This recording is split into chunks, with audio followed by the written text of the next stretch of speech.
저는 윤정혜입니다. 쉰을 넘겨 시작했지만 마음은 더 어렸죠. 동대문 골목을 오가며 원단 샘플 2뭉치를 들고 하루를 열었습니다. 첫 거래처 사장은 남철수였어요. 남철수는 말수가 적었지만 약속 많은 칼 같았습니다. 저는 작은 붉은 주머니에 도장을 넣고 다녔죠. 습기가 차면 잉크가 번진다고 들었거든요. 그날도 빨래집 앞에서 주머니를 만지작거렸습니다. 옆에는 정태수가 서 있었어요. 정태수는 웃으며 말했죠. 믿음만 잃지 않으면 됩니다. 저는 고개를 끄덕였습니다. 박소영과 김서연이 합류한 건 몇 달 뒤였어요. 장안동에 처음 낸 창고 하나가 둘이 되고 셋이 되더군요. 빨래 비린내와 화학약품 냄새가 섞인 저녁 공기가 여름을 밀어냈죠. 저는 손바닥에 굳은 살을 만지며 생각했습니다. 납기와 신뢰 2가지만 지키면 길이 열린다고 말이에요. 그 믿음으로 달렸습니다. 계산은 밤마다 장부에 손으로 적었어요. 작은 글씨가 빼곡했죠. 내일도 이 장부가 저를 지켜줄 거라 믿었습니다. 붉은 주머니는 늘 내 주머니 속에 있었고 그게 안전이라 여겼어요. 그런데 어느 날 끈이 조금 느슨해진 걸 눈치채긴 했습니다. 그때는 대수롭지 않게 넘겼죠. 20해가 흘렀습니다. 손목은 뻐근했고 노안 때문에 장부가 흐려 보였어요. 그래도 매출은 늘었습니다. 100억을 넘기던 해였죠. 그런데 정태수의 일정이 갑자기 촘촘해졌어요. 연락이 비는 시간이 잦아졌습니다. 한지훈이라는 이름이 자꾸 들렸어요. 원단 수입을 묶어준다는 소문이 골목을 탔습니다. 대진텍스 계약서가 들어왔고 박소영이 먼저 검토했어요. 사인 모양이 이상합니다. 김서연이 확대해서 보여줬죠. 획이 흔들리는 각도가 달랐습니다. 제 서명과 닮았지만 아니었어요. 저는 심장이 덜컹했습니다. 붉은 주머니 끈이 떠올랐죠. 한 번 느슨했었거든요. 오연주가 계약서 원본을 대조했습니다. 인장날이니 잉크 농도와 압력에서 차이가 났어요. 저는 침을 삼켰습니다. 의심은 쉽죠. 그러나 저는 아직 믿음을 버릴 수 없었어요. 정태수를 불러야 하나 고민했습니다. 바로 따지면 틈이 벌어질까 두려웠거든요. 저는 장부를 챙기고 계좌 흐름을 보기로 했어요. 손끝이 차가웠습니다. 서랍에 놓인 붉은 주머니를 쥐자 마음이 이상하게 가벼워졌다가 다시 무거워졌죠. 믿음이 흔들리면 발목부터 시립니다. 그날 밤 저는 장부에 큰 글씨로 적었어요. 확인하고 또 확인한다고 말이죠. 며칠 뒤였습니다. 정태수는 호텔 로비에서 만남을 이어갔어요. 제 눈앞에서 본 건 아니었죠. 오연주가 남긴 메모를 통해 시간과 장소를 알았습니다. 저는 일부러 늦게 도착했어요. 로비 소파에 앉아 사람들의 표정을 훑었습니다.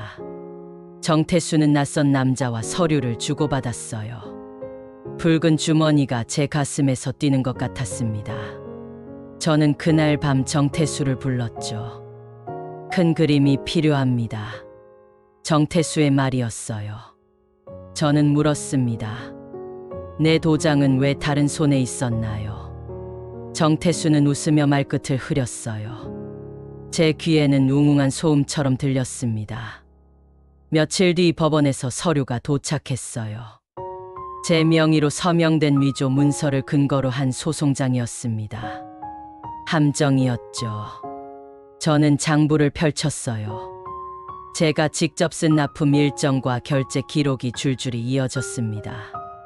그 페이지 중간에 적어둔 붉은 주머니 메모가 눈에 박혔어요. 도장 보관 위치 변경 고려라는 메모였습니다. 저는 한동안 노려봤죠. 이 사소한 한 줄이 나중에 저를 구할지 모른다는 예감이 들었어요. 그러나 그때는 분노가 앞섰습니다. 어금니가 저렸죠. 저는 결심했어요. 말보다 기록과 증거로 움직이자고 말이에요. 주주총회가 열렸습니다. 정태수와 한지훈이 나란히 앉았어요. 차분한 목소리로 제 경영 실패를 언급했습니다. 화면에는 조작된 지표가 떴죠. 저는 손가락으로 책상을 두드렸어요. 심장 박동을 맞추듯 두드렸습니다. 표결은 빠르게 끝났어요. 저는 대표 자리에서 내려왔습니다. 회사 현판을 지나며 한숨이 나왔어요. 언론은 저를 실패라 불렀습니다. 거래처 몇 곳이 연락을 끊었어요. 골목 바람이 차갑게 등을 때렸죠. 그래도 박소영과 김서연은 남았습니다. 빼앗긴 건 돌려받으면 됩니다. 박소영이 조용히 말했어요. 김서연이 고개를 끄덕였습니다. 저는 고개를 숙였어요. 인정의 말보다 행동이 필요했거든요. 저는 창고를 정리해 나갔습니다. 재고표를 다시 만들고 결제 흔적을 모았어요.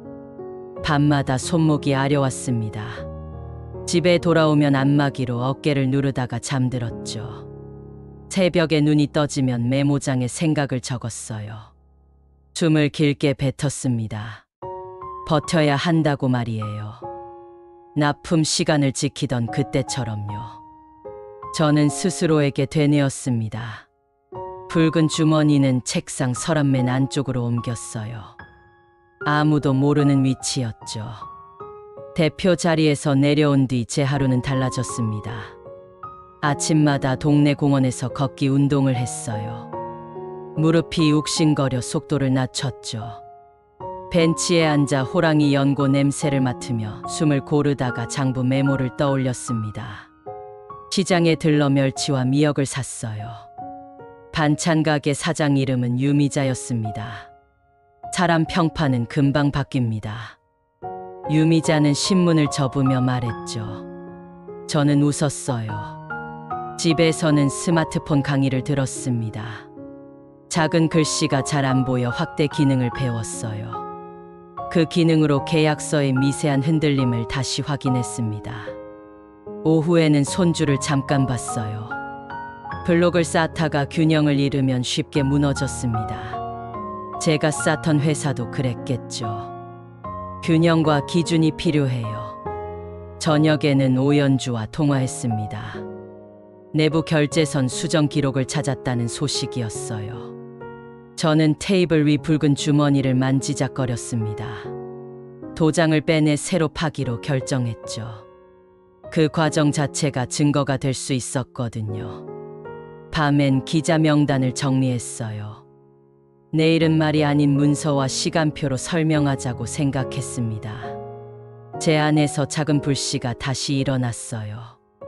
노을이 거실을 붉게 물들였고 저는 평평한 숨을 길게 내뱉었습니다. 기자 간담회를 열었어요. 좁은 회의실에 카메라 삼각대가 빽빽했습니다. 저는 선체로 장부 사본과 계좌 흐름, 인감 사용 기록을 시간 순서대로 펼쳤죠. 이것은 제 손으로 기록한 장부입니다. 이것은 대진텍스 계약서 원본과 대조표입니다. 오연주가 옆에서 기술적 설명을 붙였어요. 조작 흔적이 광학 확대에서 드러났습니다. 여론이 바뀌기 시작했죠. 억울한 피해자라는 제목이 기사에 붙었어요. 동시에 소송을 냈습니다. 위조와 횡령과 배임을 하나씩 적시했어요. 박소영이 증거 목록을 체계적으로 정리했습니다. 김서연은 거래처를 다시 돌았어요. 오래 본 사장들은 저를 눈으로 먼저 맞았습니다. 말수가 적었지만 악수의 힘이 실렸죠. 작은 주문이 조금씩 들어왔어요. 저는 납기를 다시 지켰습니다. 늦은 밤 트럭 적재함을 손전등으로 비추며 체크했어요. 손끝이 확실했습니다. 붉은 주머니는 집에 두고 다녔죠. 인감 관리는 법무법인 보관으로 바꿨어요. 그 결정은 심리적 장벽을 낮추었습니다. 저는 제 방식의 안전을 새로 만들었어요. 기록과 분리와 투명성. 공기 맛이 달라졌습니다. 며칠 뒤 이도현이 찾아왔어요. 감사팀에서 일하다 자리에서 밀려난 인물이었습니다. 이도현은 회의록과 이메일 묶음을 내놓았어요. 저는 숨을 고르고 페이지를 넘겼습니다. 정태수와 한지훈이 인수를 모의한 날짜와 표현이 그대로 남아 있었어요. 도장 보관 위치를 파악했다는 문구도 보였습니다. 저는 붉은 주머니를 떠올렸죠. 끈이 느슨해진 날이 정확히 회의록 날짜와 겹쳤어요. 등줄기가 서늘했습니다. 늦었지만 해야 할 일을 합니다. 이도현은 작은 목소리로 말했어요. 저는 고개를 숙였습니다. 대가성 없이 도운다는 말은 쉽게 믿지 않지만 회의록은 말이 달랐어요. 사실이 손에 닿았죠. 우리는 검토 계획을 짰습니다. 오연주가 증거 능력을 따졌어요. 박소영은 제보자 보호 절차를 챙겼습니다. 김서연은 출력물을 일자별로 묶었죠. 저는 노트에 큰 글씨로 적었어요. 위조와 이동 동선 연결이라고 말이에요. 밤이 깊어 창밖에 가로등만 남았습니다.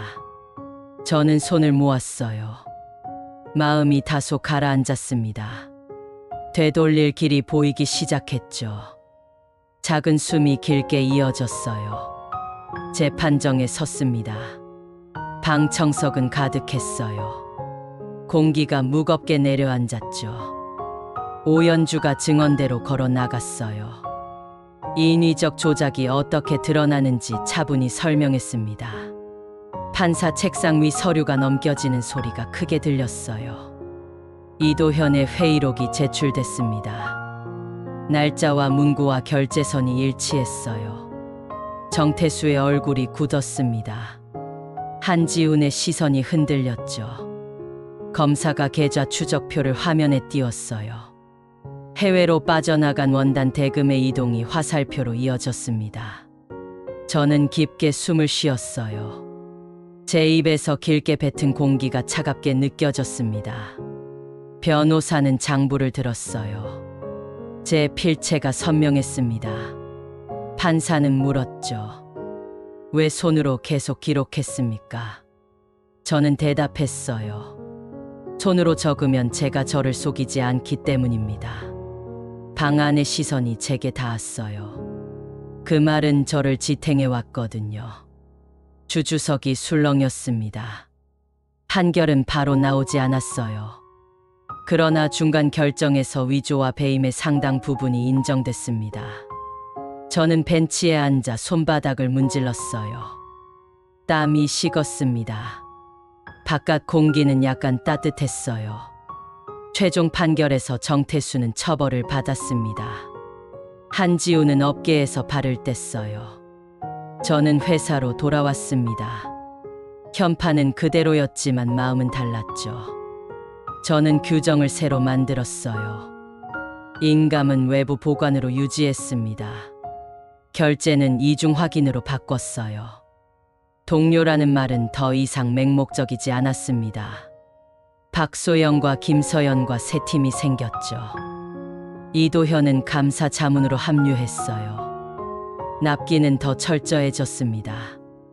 거래처 몇 곳이 다시 문을 열었어요. 저는 사소한 약속 시간을 정확히 지켰습니다. 커피 약속도 기록했죠. 작은 신뢰가 다시 쌓였어요. 점심시간에는 직원 휴게실에서 함께 밥을 먹었습니다. 누군가는 얇은 미역국을 좋아했고 누군가는 매운 김치를 찾았어요. 서로의 취향을 아는 시간은 신뢰의 시작이었죠. 저는 장부를 계속 손으로 썼어요.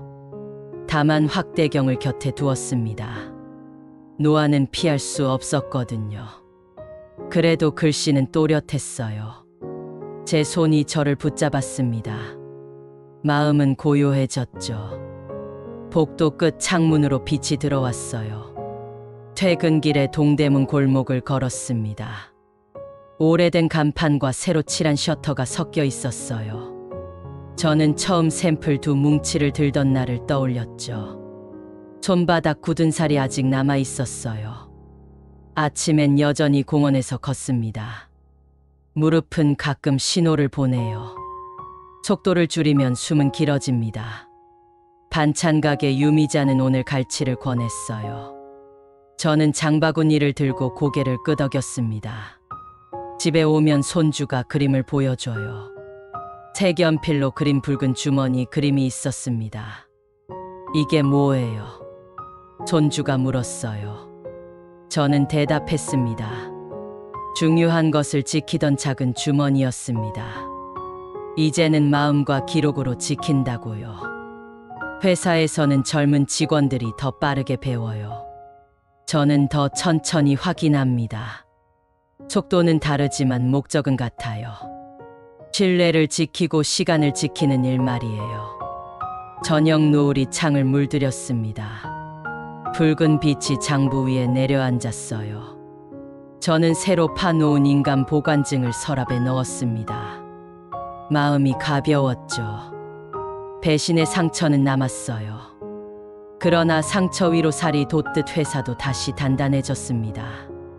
저는 조용히 중얼거렸어요. 시작은 늘 여기였다고 말이에요. 동대문 골목 바람이 얼굴을 스쳤습니다.